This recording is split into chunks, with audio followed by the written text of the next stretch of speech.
Welcome to Legal 123s with ByrdAdatto. Legal issues simplified through real client stories and real-world experiences.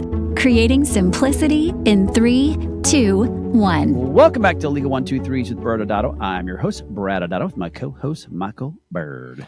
As a business and healthcare law firm, we meet a lot of interesting people and learn their amazing stories. This season's theme is unintended consequences.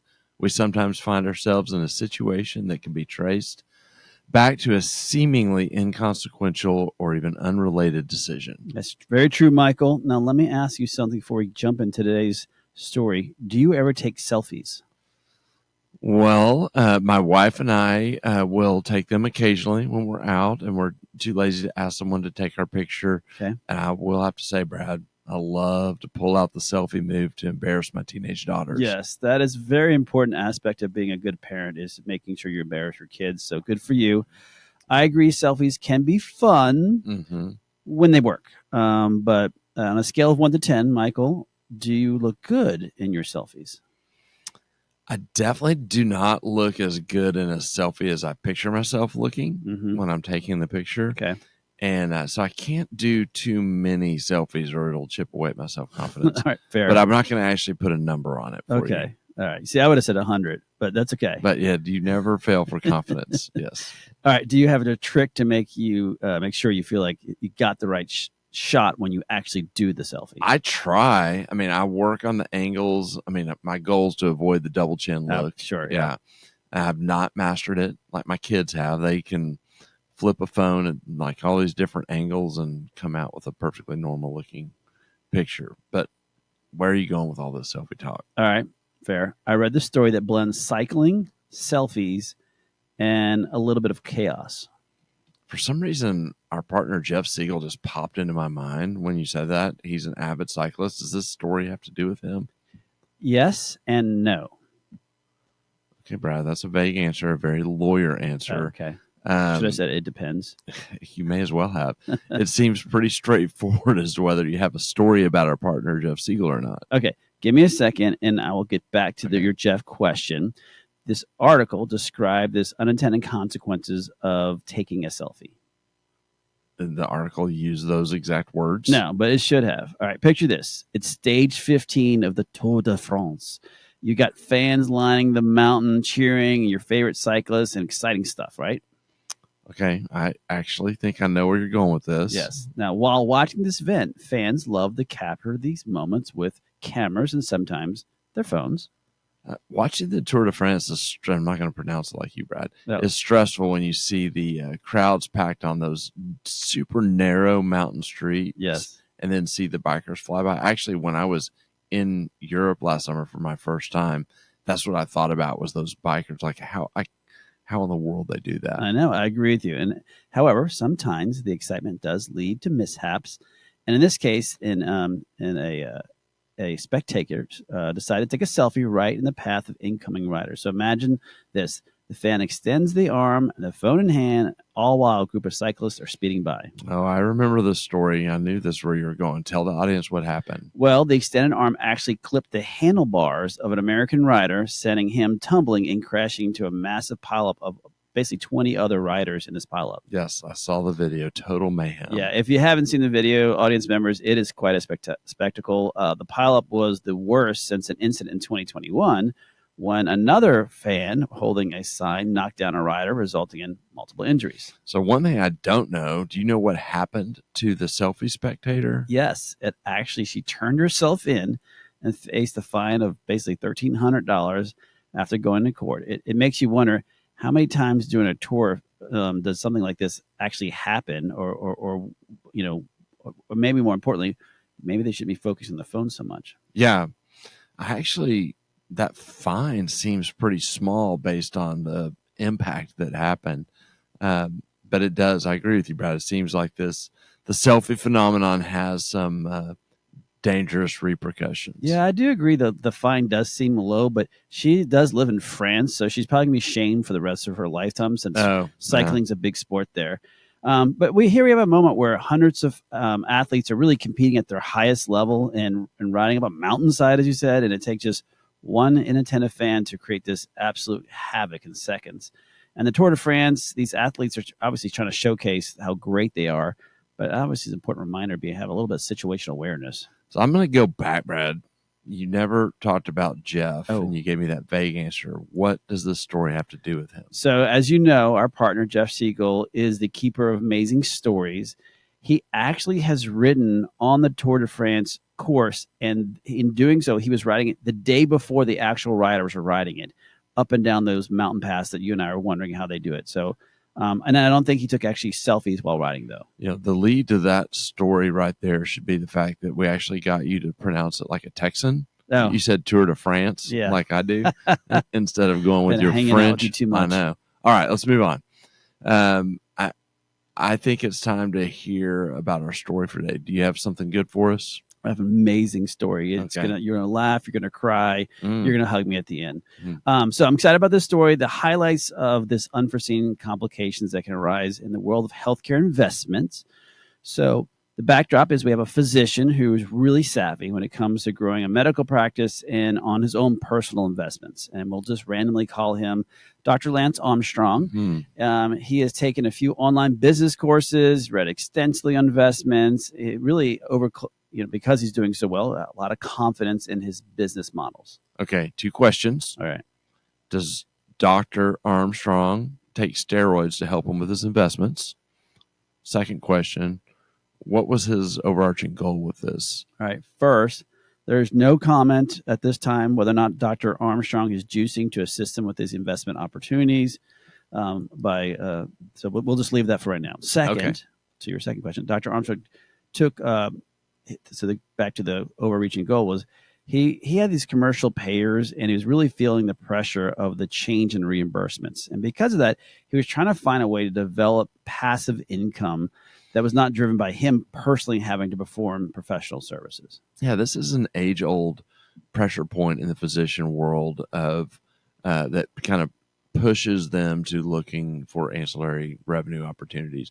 And really, our whole careers, we've heard this talk track, and it doesn't really change. Like, there's reimbursements seem to only be going one direction, and that's downward. And so, from that, we have gotten the opportunity to be involved in lots of different investments. A lot of them are kind of traditional expected healthcare related, and sometimes they're cigar bars and bowling alleys and you name it. Yeah, exactly. And I guess I should plug in, I actually know Dr. Armstrong as well, and I know he is the classic doctorpreneur, as we've been saying. Yes. So one of Dr. Armstrong's ideas was he wanted to develop an investment fund tailored for his physician buddies, or doctors just in general, and something that allowed them to benefit from different type of ventures. And one was like a real estate venture or anything else that really would leverage his expertise. Okay, well, we talked about doctors, why they would look for passive investment opportunities. This is a whole new level to be the creator of a fund to be a home for the investment opportunities for the other doctors. Agree. And because Dr. Armstrong had that extremely busy surgical schedule, because he had a busy medical practice he really was struggling to find the ability to find the time to actually put this investment plan together and create the model that he had in his mind. And through some other friends and doctors, he was actually introduced to his business/real estate broker, and we'll call him just randomly Mr. ByrdAdatto. Yeah, you must have spent hours coming up with that name. Yeah, just weeks. Is that even a name? Okay, we'll call him Mr. Tour. How about that? Fine. I've never heard of someone named Dela. No. But, okay. You've noted on today. That is where I'm from. I do want to comment. You use the word business real estate broker, and there's not a one size fits all when you see that term. I mean, there are brokers that are basically deal people, and a lot of times they're trying to broker a real estate deal, which is what it sounds like. But a lot of times they do a lot of other things, and they're actually part of the deals, and they're basically real estatepreneurs. And so you don't really know what you're getting when you use that term. Yeah, that's fair. Okay, what happened? So Mr. Tour, as you've decided to call him now, explained to Dr. Armstrong he actually had a really good real estate investment opportunity to own and develop a medical complex. And part of this complex, they're going to have a medical office building, an ambulatory surgery center, other type of medical retail and non-retail stores in this one complex. Okay. Well, that's a little bigger than most of our opportunities that we talk about, but for a fund. Okay. I'm following. Yeah. So Dr. Armstrong loved this idea, but he had, again, limited time to meet with Mr. Tor and other potential brokers. So he decided that, Mr. Tor must have been good enough. So he hired Mr. Tor to help develop the plan of action. Mr. Tor set up all the meetings with the business attorney at a big law firm and detailed all the sophisticated legal and financial structures that Mr. Tor had envisioned, including multiple SPVs, special promotes, promissory notes, several different classes of ownership. And Mr. Tor, he kept Dr. Armstrong in the loop with the model and how it would work. And Dr. Armstrong had limited conversations every once in a while with the deal lawyer who was helping put the deal together. But the deal lawyer reckoned a very complex model with tons of layers and from a lot of different entities to make this deal work. Not only did my eyes start to glaze over with all those fancy words, I'm sure our audience is wondering what in the world you were talking about. This sounds complicated. So let's step back and kind of explain some of this. Talk a little bit what in the world is an SPV? Yeah, and so an SPV is not a French term. It is actually a real term that on the street is known as special purpose vehicle. Okay. It's basically a entity that is created for a particular legal or financial purpose.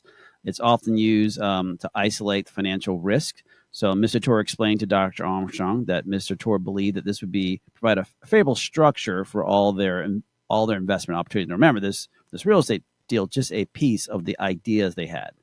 Yeah, and you also use the word special promote. Yeah, that's cool word, right? Yeah, well, that's a word that's a great signal that it's a real estate related deal. That's where you most often see that concept. And basically, the special promote is some form of a preferred return for the people that are putting the deal together. Yeah, and so you'll see that, but it's something to understand in the deal is that the people that are putting the whole thing together may get some sort of preferred return before there's a waterfall to the rest of the investors. Yeah, correct. So the lawyer, again, the deal doc lawyer created a confidential private placement memorandum, or PPM, to outline the investment terms for the potential investors. Everything was on track. Dr. Armstrong was to work with the connections of his physician buddies to help secure these physician investors. And the business broker would be handling all the critical aspects of the deal, including the real estate component. Yeah, so you use another term, PPM, private placement memorandum, and that may be more familiar to some, especially those who've done an investment. Yeah. This is a required document. So what a lot of people may or may not realize is that there are securities laws, state and federal, that govern investments like this. And a PPM is a legal document that kind of discloses the deal and something that has to be put together in a deal like this. So, Brad, the broker was key to their plans? Yes, key. Remember, because the doc was so busy, okay. Dr. Armstrong, he needed this broker to help with stuff. And the broker and the real estate attorney or the deal doc attorney were driving the structure and the deal itself. And Dr. Armstrong recruited many of his colleagues and friends to invest in his new venture. And they're off to the races to develop this large tract of land that we described earlier. I feel like this is one of those ominous music cue moments. I don't know. I feel like there's a but here, Brad. What's going on? Most likely you're correct. Oh. But make sure we cut that. We don't want to have that in the podcast that Michael's correct. The issue arose out of the complexity of the structure. There was a group that owned the land that they were going to be woven into this overall development. The partnership that actually owned the land decided that they wanted more money for the land once they actually saw the plan that was being developed for the space. So to make it messier, it turned out that the business broker, Mr. Tor, was also the partner in the company that currently owned that real estate that the deal that he had brought to our nice Dr. Armstrong. And this was not disclosed to the investors, nor was it disclosed to Dr. Armstrong. Yeah, things get real messy fast when you have these kind of conflicts, even if it's ultimately allowed, just the trust factor at a minimum is threatened. So you said something that's curious. So the new venture did not own the real estate. Right. It was a Okay. huge setback because the entire investment model hinged on the fact that the real estate had to be part of it and secured. Wow, that had to be a massive blow to the project. Okay, talk about the implications and when did we get involved in all this? Well, one of the physician investors told Dr. Armstrong to call us. We were asked to conduct a business assessment of the model and what else was missing. As the investors had lost, obviously, faith in Mr. Torr and the lawyer who put the deal together, and Dr. Armstrong was trying to figure out what happened here. Okay. Did you pull in a real estate specialist to help? Yes, we did partner with a real estate attorney to assist with all the steps to really make sure how can we secure the dirt, right? And additionally, the deal structures, like we said, were almost too complicated for what was really needed. We helped with the business structure, and the real estate attorney helped discuss all the real estate ownership issues. And based on what we discovered, the deal was, again, super complicated with these multiple SPVs with different ownership structures. As you said, the preferred returns. And although the PPM did discuss most of what I'm saying as the investment, it really wasn't clear to many of the investors what asset would be owned by what entity. I've noticed that you and I keep saying the word complicated throughout this story. Is this complexity the unintended consequence of the story? Yes, Michael, it is. Good job. All right, we got to cut that again. I can't be giving compliments to Michael. Yeah, so Dr. Armstrong was a sophisticated business person, and it was not really intimidated by the complexity of it. It actually excited him. The problem was that he did not really have time to really get in the weeds of the deal, and had a bunch of physician partners who were not as sophisticated as him to really truly understand what they were getting into. I mean, it definitely sounds like making this simpler could have saved a lot of heartache. Yes, and we also learned that based on the complex model and different classes of ownership, the voting control or decision making was really jacked up. That's a legal term, by the way, Michael. Jacked up? Yeah. Yeah. Making it extremely difficult to approve any modification to the model that was put together. Yeah. I mean, we've talked before about kind of our approach in working through a business arrangement, and we talk about the 4 C's, and it is getting down to the most simple level of, you have to understand, particularly what we're talking about now. One of the C's is control. How are decisions going to be made? You have to map that out, and it has to be clear. And guess what, Brad? Complexity actually makes it less clear. So complexity is a bad C of the 4 C's. Yeah, it's not complexity is not one of the 4 C's. Got Brad. it. Yeah. Okay, that would be. Okay. I got it. Thank you. And so, Michael, we also learned that Mr. Torr had another similar deal going on elsewhere in the state that seemed to have like the same kind of complex structure. So, well, that might mean that he's not good or he's overly complex. And it may not mean that he's a bad guy. I mean, I don't know anything about Mr. Torr himself, but definitely making things too complicated can backfire.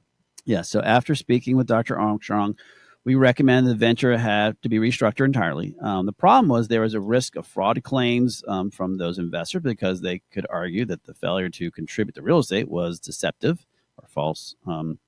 And additionally, there was no clear mechanism to really place to force these investors to accept any changes to the partnership agreement based on the voting issues, the control issues we just talked about a second ago. And each governing document need to be modified in writing, again, getting approval from all the partners. And by the time we kind of dove into it, basically it looked like they needed unanimous approval from all these investors, which, as you know, is just a nightmare. And it was pretty much like, it was just a disaster from that point on. Well, yeah, it definitely sounds like a legal minefield that you were trying to navigate. Let's go to commercial and learn more on the other side what ended up happening with this deal. Many business owners use legal counsel as a last resort rather than as a proactive tool that can further their success. Why? For most, it's the fear of unknown legal costs. ByrdAdatto's Access Plus program makes it possible for you to get the ongoing legal assistance you need for one predictable monthly fee. That gives you unlimited phone and email access to the legal team, so you can receive feedback on legal concerns as they arise. Access Plus, a smarter, simpler way to access legal services. Find out more. Visit ByrdAdatto.com today. Welcome back to the Legal 123s with ByrdAdatto. I'm your host, ByrdAdatto. I'm still here with my co-host, Michael Byrd. Now, Michael, this season, our theme is unintended consequences. Yes, and we have found one centered around this whole idea of complexity. To give a very simple recap, we have our hero, Dr. Lance Armstrong, who is a doctorpreneur and wanted to do a land deal, a real estate development that had a lot to it, and he had a fund that he created that would, actually was the driver of getting other doctors invested, et cetera. He brought in Mr. Tour to help him put the whole deal together.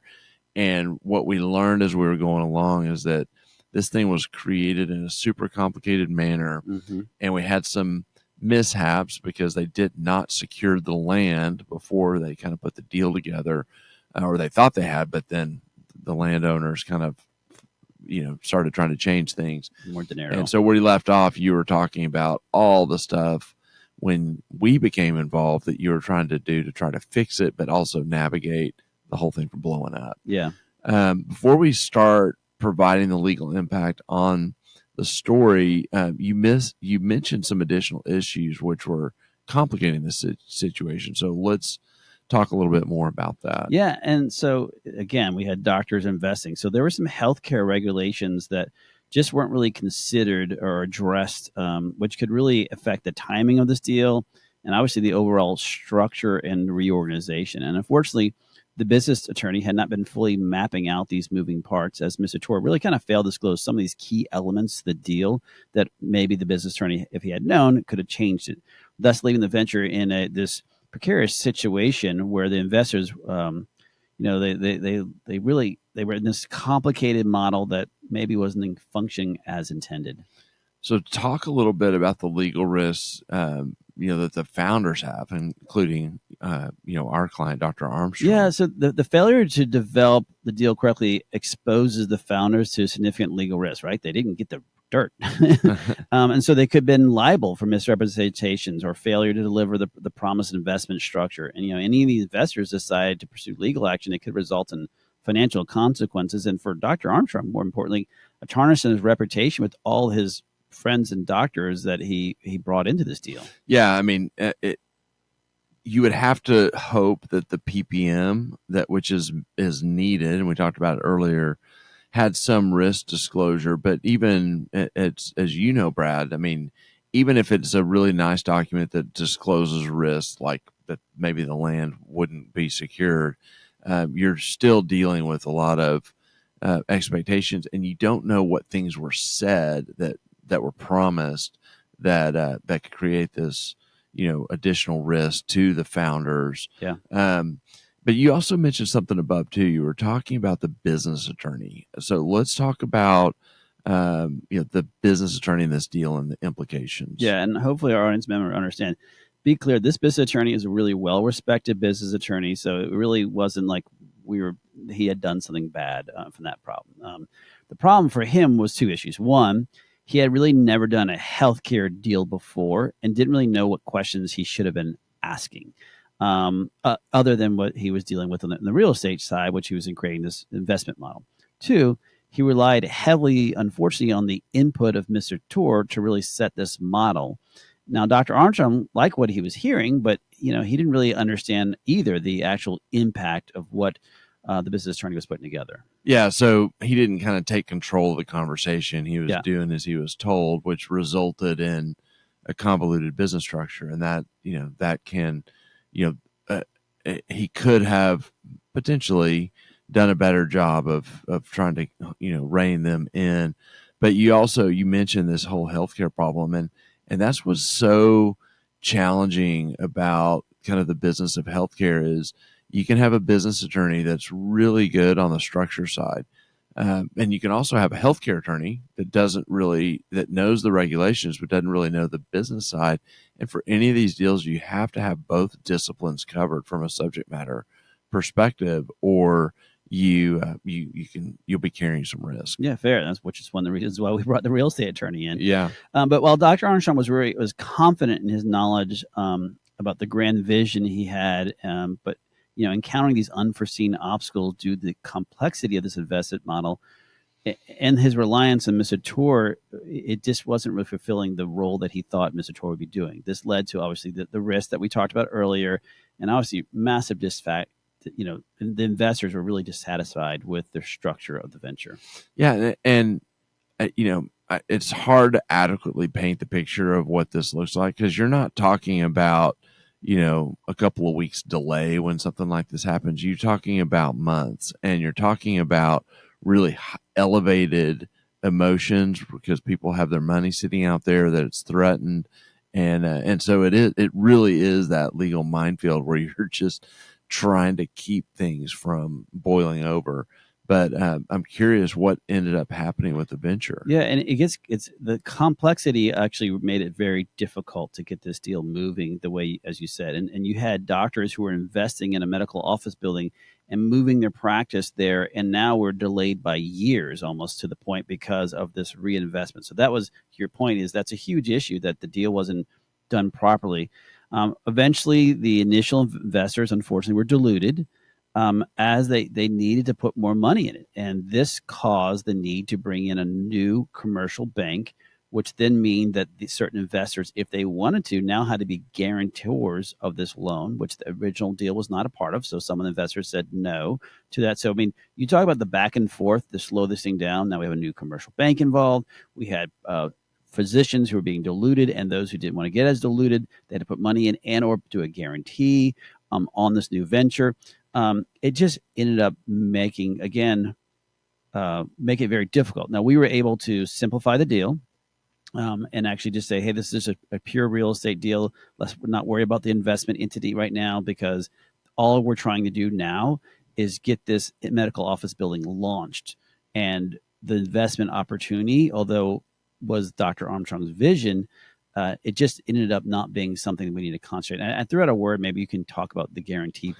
Yeah, you actually raised two things that it reminded me of what you'll see in real estate related deals that can be a huge unexpected issue, especially for our doctors who are busy running their practices and don't want, I mean, they're looking for passive income, so they don't want to be as involved. Mm-hmm. One is the guarantee that you just mentioned. Yeah. And so all of a sudden this goes from, I'm going to write a check for whatever, make up a number, $100,000, and I want to get a ownership piece and hope that turns into something to, if this deal falls apart, I may be on the hook for part of the loan because you have personally guaranteed that loan. So that's an added element to the risk profile that obviously could, change things dynamically. Another thing you see that's similarly related is sometimes in real estate deals, or actually pretty often, they'll have a clause in there where they can actually issue an additional capital call to make you, as the investor, put up more money to fund the deal. And so you really have to watch out for that. Absolutely. So just back to the story. So bringing in this commercial bank actually caused the model to shift even more because the new lender did not like the model. Mm-hmm. We basically had to scrap the corporate structure, simplify it a lot, move ownership around, have those new investors come in that wanted to put more money or guarantees. And obviously, as you can imagine, a lot of heartburn for those who are the initial investors and for Dr. Armstrong. Okay, wow. Well, it looks like you painfully landed the plane, so to speak. So you have any final thoughts? Yeah, I mean, this is a perfect way to think about ways in which complex models sound great, especially when you're trying to be sophisticated and have all these moving pieces. We're not against it, by the way, audience members. So I hope that's not what you're taking away. But sometimes simplicity is actually a better model for everyone else. And in this particular deal, for Dr. Armstrong, it might have been just easier if he started off with a simple real estate deal first before he did a complex investment model. His vision was, because it actually ended up complicating the actual deal he was trying to get done. How about you, Michael? Some final thoughts? Yeah, I mean, I agree. I'll tag on to that and just say it needs to be purposeful complexity. Yeah. And so start simple. That's a good word. Damn it. Yeah, mark that, please. You got to start simple and really be intentional when you're adding complexity as to why you're doing it.